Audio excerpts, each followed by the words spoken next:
Welcome back to जोर का जोर। आप देख रहे हैं एशिया कप के हवाले से हम आज बात कर रहे हैं और हमारे साथ इस टाइम वीडियो लिंक पर मौजूद है मिर्ज़ा इकबाल बेग जो कि सीनियर स्पोर्ट्स जर्नलिस्ट हैं। अस्सलाम वालेकुम जी।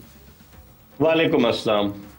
बेग साहब बहुत बहुत शुक्रिया आपके वक्त का। पाकिस्तान टीम हारी है एशिया कप का फ़ाइनल, आपके ख्याल में कुछ तब्दीलियाँ होनी चाहिए या इसी टीम को आगे लेकर चलना चाहिए? बाबर और रिजवान की खासी बात रही है, फिर सलमान अली आगा की कप्तानी की भी खासी बात रही है कि उन्होंने गलतियाँ की हैं। आप किस नज़र से देख रहे हैं इन तमाम चीज़ों को और ये फैसले जो पाकिस्तान क्रिकेट बोर्ड कर रहा है मुख्तलिफ वक्तों में? देखिए इमरान, मुझे तो नहीं लगता कि Salman Ali Agha as a captain continue करें, क्योंकि 4 महीने के बाद टी20 वर्ल्ड कप है और भारत और श्रीलंका में एक मरतबा फिर पाकिस्तानी टीम भारत के मध्य मुकाबले होगी टी20 वर्ल्ड कप में।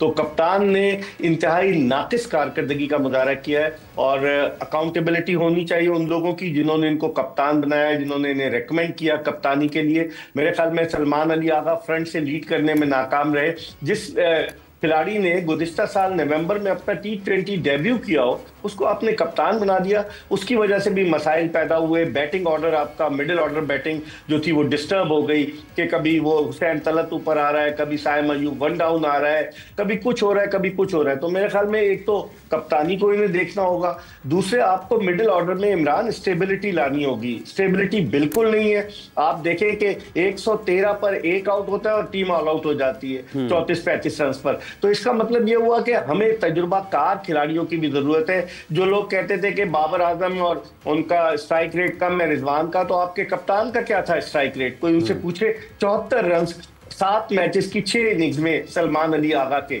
बॉलिंग करते हुए वो डरते हैं। कल के मैच में जब 2 लेफ्ट हैंडेड बैट्समैन बैटिंग कर रहे थे, शिवन दुबे और तिलक वर्मा, तो वो एक भी ओवर कराने नहीं आया। हालांकि ऑफ स्पिनर लेफ्ट हैंडेड बैट्समैनों के लिए ज्यादा मौसर साबित हो सकता है। तो उन्होंने फ्रंट से लीड नहीं किया। एक तो कप्तानी का मसला है, दूसरे आपको मिडिल ऑर्डर को बेहतर बनाना होगा, तीसरे आपको अपनी बॉलिंग, फास्ट बॉलिंग के शोबे को मजबूत बनाना होगा। हारिस रऊफ जो है वो पैचेस में परफॉर्मेंस देते हैं, कभी तो वो जबरदस्त किस्म की बॉलिंग करते हैं 145 140 किलोमीटर फी घंटे की रफ्तार से, और कभी वो इतना पिटते हैं किसी के आदमी। कल आप देखें उन्होंने 50 रन दिए, बकिया पाकिस्तानी बॉलर्स ने 100 रन दिए, हारिस रऊफ ने 50 रन दिए। तो आप अंदाजा लगा लें कि आपको नजर आ रहा है शाहीन शाह अफरीदी जो है वो गेयर अप हुए, उन्होंने बहुत तेज गेंदें की हैं, पुराने शाहीन शाह अफरीदी नजर आ रहे हैं। और मुझे लगता है कि अगर कोई गड़बड़ ना करे तो मुझे लगता है कि अगले कप्तानी के उम्मीदवार शाहीन शाह अफरीदी होंगे, क्योंकि क्रिकेट बोर्ड बाबर और रिजवान को तो कप्तान बनाएगा नहीं, मुझे नहीं लग रहा।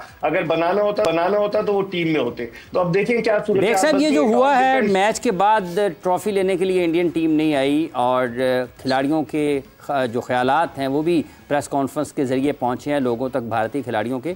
तो ये सारी चीज़ें किस हद तक आपके ख्याल में नुकसानदेह हैं और आईसीसी को क्या करना चाहिए इस पर?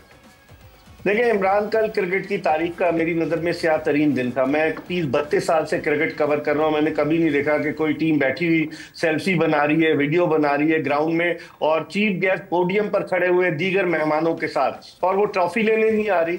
भारत ने इसको सियासी अखाड़ा बना दिया है क्रिकेट के खेल को, और इसका सारा कुछ जो है जिम्मेदारी नरेंद्र मोदी पर आयद होती है। इंतहा पसंद मोदी ने कल भारत की फतह के बाद जो ट्वीट किया, आज पीसीबी के चेयरमैन ने उस ट्वीट का जवाब भी दिया। इससे पता चलता है कि हुकूमत ये सारी चीज़ें आगे बढ़ रही हैं। यूसुफ साहब, ये जिस तरह तब्दीली की भी बातें हो रही हैं, आपके ख्याल में किस अंदाज से अब आगे बढ़ सकते हैं हम? बेहतर कुछ चीज़ें आपने और पहले बताई भी हैं, कुछ और अगर आप इसमें शामिल करना चाहें। देखिए, बाबर रिजवान को कैप्टन बनाना ना, उसके लिए ये चीज़ इसलिए सही नहीं है कि वो फिर ऊपर ही आएंगे, ठीक है, वो नीचे नहीं आएंगे, ठीक है। तो उनको तो नहीं बनाना चाहिए, नहीं बनाना, दोनों में से किसी को नहीं होना चाहिए, ठीक है, क्योंकि वो फिर नंबर ही नहीं छोड़ते ना दोनों, ठीक, ओपनर ही आते हैं। अच्छा, दूसरी बात ये कि चेयरमैन साहब जो हाँ, ये जो मैनेजमेंट के काम है ना, जो फॉरेन अफेयर है, बहुत ज़बरदस्त कर रहे हैं, ठीक है, बहुत ज़बरदस्त जॉब।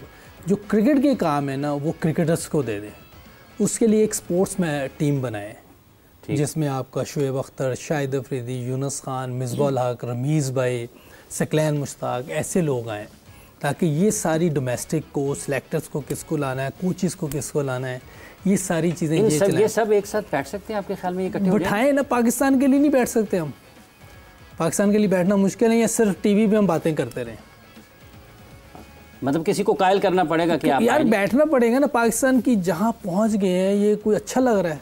ये कितना बुरा लग रहा है कि वो लोग हमें बातें कर रहे हैं जो हमारे आगे आवाज़ नहीं निकाल सकते थे, वो भी बातें कर रहे हैं। तो हमें इंडिया की बात आप कर रहे हैं? नहीं, अपना इधर अपना क्या नाम है, बिलाल भाई की बात कर रहे हैं। अच्छा।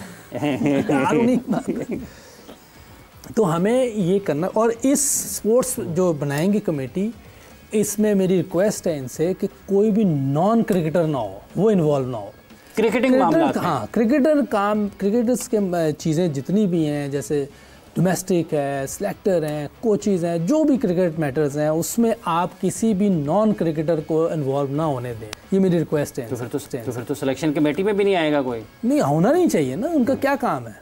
किसी नॉन क्रिकेटर का क्रिकेट अफेयर्स में कोई काम नहीं है अगर आपने क्रिकेट बचानी है, नहीं तो इससे भी नीचे जाएंगे। ये तो कुछ भी नहीं अभी हुआ, आपने क्वालिफायर ना खेलने पड़ जाए वर्ल्ड कप में। हाँ, अभी मैंने कल देख रहा था कि वो नेपाल ने वेस्ट इंडीज को मार दिया। हाँ जी, नेपाल ने वेस्ट इंडीज को हराया। वहाँ तो चलो एक बात समझ आती है, एक मुल्क नहीं है, कोई दूसरा मुल्क है, सारे मिल मिला के। यहाँ तो एक कंट्री है, यहाँ हम सब बैठ के इस मामले को हल कर सकते हैं, कोई मुश्किल काम नहीं है, ईजी काम है। लेकिन सिर्फ ये है कि हम इन ज़बरदस्त काम कर रहे हैं। चेयरमैन साहब ज़बरदस्त इंसान है, देखिए वो किस तरह सारी चीज़ें लेके चल रहे हैं। सिर्फ क्रिकेटर मैटर्स जो है क्रिकेटर्स को दे दें, इतनी मेरी रिक्वेस्ट है उनसे। ठीक है, क्रिकेट के मामला क्रिकेटर्स को चलाने चाहिए और पाकिस्तान के टॉप क्रिकेटर्स को लाना पड़ेगा, आना पड़ेगा आगे। इकबाल बेग साहब, ये किस हद तक एक मुश्किल काम है और इसके लिए फिर चेयरमैन को खुद सबसे बात करना पड़ेगी और फिर इनको इख्तियारात भी देना पड़ेंगे। क्रिकेट वापस ट्रैक पर आ सकती है इससे? देखिए, माजी में भी तो टॉप क्रिकेटर्स को लिया था ना। पाकिस्तान क्रिकेट बोर्ड के चेयरमैन ने एक प्रेस कॉन्फ्रेंस की, वकार यूनुस को अपने बाएं दाने बिठा करके, मुझे क्रिकेट का पता नहीं है, अब क्रिकेट के सारे मामलात वकार यूनुस चलाएंगे। तो 5 मेंटोर्स बने, 50-50 लाख रुपए माहाना उनको दिए। तो क्रिकेटर्स ही आए थे ना, वो क्रिकेट के मामलात नहीं चला सके। अब घूम फिर कर अगर वही लोग आ जाएंगे तो पाकिस्तान क्रिकेट का तो अल्लाह ही हाफिज है ना। आप देखें, वहाब रियाज पिछली सिलेक्शन कमेटी में थे और उसके बाद वो मेंटोर्स के हेड बन गए। तो मतलब क्रिकेटर्स ही है ना जो यूसुफ कह रहे हैं। मैं उनकी बात से इत्तेफाक करूंगा कि ठीक है क्रिकेटर्स आने चाहिए, लेकिन वो क्रिकेटर्स आने चाहिए जो अपने जाती मफाद पर मुल्की मफाद को तरजीह दें। ये ना हो कि आप अपने जाती मफादात के लिए तो कहें सब ठीक है और पाकिस्तान क्रिकेट जो है वो तनज़ुली की तरफ गामजन हो जाए। मेरे ख्याल में नकवी साहब ने खुद ये कहा था कि उन्हें क्रिकेट का नहीं पता। उन्होंने जो अपने मुशीर रखे, वो मुशीर उनको गलत जो है इंफॉर्मेशन, वो मुशीर गलत मशवरे देते हैं। बेहतर मशवरों की और बेहतर फैसलों की जरूरत है। बहुत बहुत शुक्रिया आप देखिए, इसमें जितने भी क्रिकेटर हैं वो अभी तक नहीं आए मेरे। शुएब अख्तर, यूनुस खान, शाहिद आफरीदी है, हाँ, बिल्कुल। रमीज भाई तो खैर वो चेयरमैन भी रहे हैं और उस जॉब पे भी हैं। तो ये एक डिफरेंट है, कोई इसमें कोई हर्ज नहीं है, इसमें कोई। ठीक है। बहुत बहुत शुक्रिया आपका इकबाल बेग साहब, आपने अपना वक्त दिया। मोहम्मद यूसुफ साहब, आपका बहुत शुक्रिया। इरम, आपका बहुत बहुत शुक्रिया। जितने भी लोग हमें देख रहे हैं, आप सब लोगों का बहुत बहुत शुक्रिया।